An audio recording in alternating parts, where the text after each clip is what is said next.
When we hear about successful companies, we tend to think about fancy things, huge buildings, lots of employees, and high-tech products. However, behind the shiny things that come from an organization's success is a group of people who take leadership roles and control the company's progress, aligning it to its goals. These people are what we call managers. In this video, we will be taking a look into what it's like to be a manager and what it takes to be a manager, as well as ask for advice that students will find useful for their future managerial endeavors. My name is Mikey Rudolph S. Aclao. I worked at B&J PT Ltd as an operations manager. What is the most challenging thing about being a manager? I think the most challenging thing in being a manager is setting up systems from scratch, maintaining it, and relaying it to the team for them to start learning it, practicing it. And at the same time, I think the most challenging one as well is letting go of people. So far that's I would say the second most challenging thing. How do you manage your workload?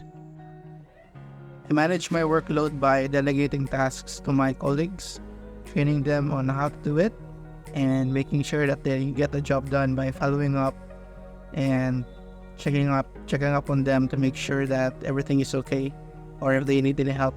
I think one more thing as well is to only attend meetings where my inputs are invaluable, or I really need to attend meetings, because I find that attending meetings where you only need to sit down and don't have any inputs burns up a lot of your time. And I think that's one of the important things to manage workloads. Why did you apply for this position? I applied for this position last 2017.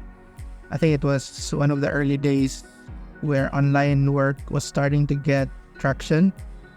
And I was one of the fortunate ones where it wasn't so strict at that time. So I had the opportunity to grow and explore this new venture, this new type of work where we are entirely working from home and meeting remotely via other platforms that we are using. And from there, I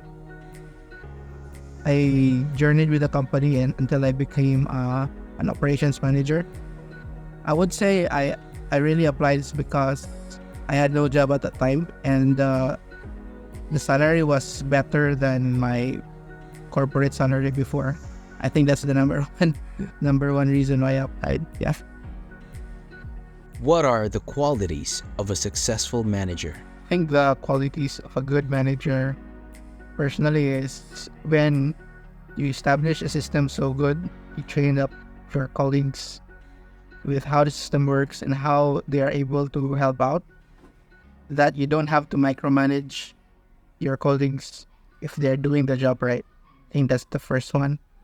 The second one is when you create a work environment that is so healthy and it feels like everyone is friends, that everyone comes to work where they are happy and they are empowered to work, empowered to do their job. They know their roles. I think that one of the qualities of a manager when you empower your colleagues. Yeah. What is your greatest strength? I think my greatest strength is working knowing that there is a God who is always looking up on what I do 24/7, and that everything I do has consequences at the end. So I think it heavily impacts the way I work, because I know that even if my boss isn't around, I still have to work as honest and as diligent as I can. So I guess that's one of the greatest strengths that I have. Yeah. How would you explain your management style? I think my management style is quite open and engaging. So the reason for this is that I always make sure to remind my colleagues that I am open to talk to 24/7, whether it be about their personal life, their work life, or basically anything, whether it be feedback to their colleagues, to the company, or to work as a whole. So I think it's quite important. And yeah, from there, I get a bird's eye view of what's going on with their life. For example, I know that his performance has been not up to par as to what my colleague usually does, is because he has been having problems with his personal life. So that is one thing that I always ensure to do, that I don't get a biased decision towards something. I should have context on everything, whether it be work-wise or personal-wise of the employee. So yeah, that's. How do you adapt to change? I work at a company where our major business is e-commerce. So at e-commerce, we always do stuff that is actively working. We're not trying to reinvent the wheel. We're just trying to ride on whatever works.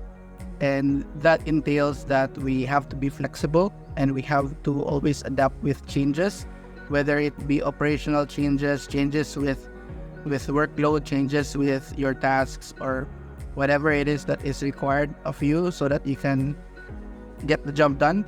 So that is always something that we are doing as a company. And I would say that is very much what startup means. So you always have to be flexible and adapt to changes and adapt to whatever is needed so that your company stays afloat and it is on the road to success. Yeah. What is your advice for the students out there? My advice to students is to be open to new ways of working, to be open to new categories or new industries of work. So online is quite booming now compared to the year where I started working. So I think that is one of the considerations that you may have aside from working in a corporate office. So one of the qualities that working from home needs is to be cautious of your time.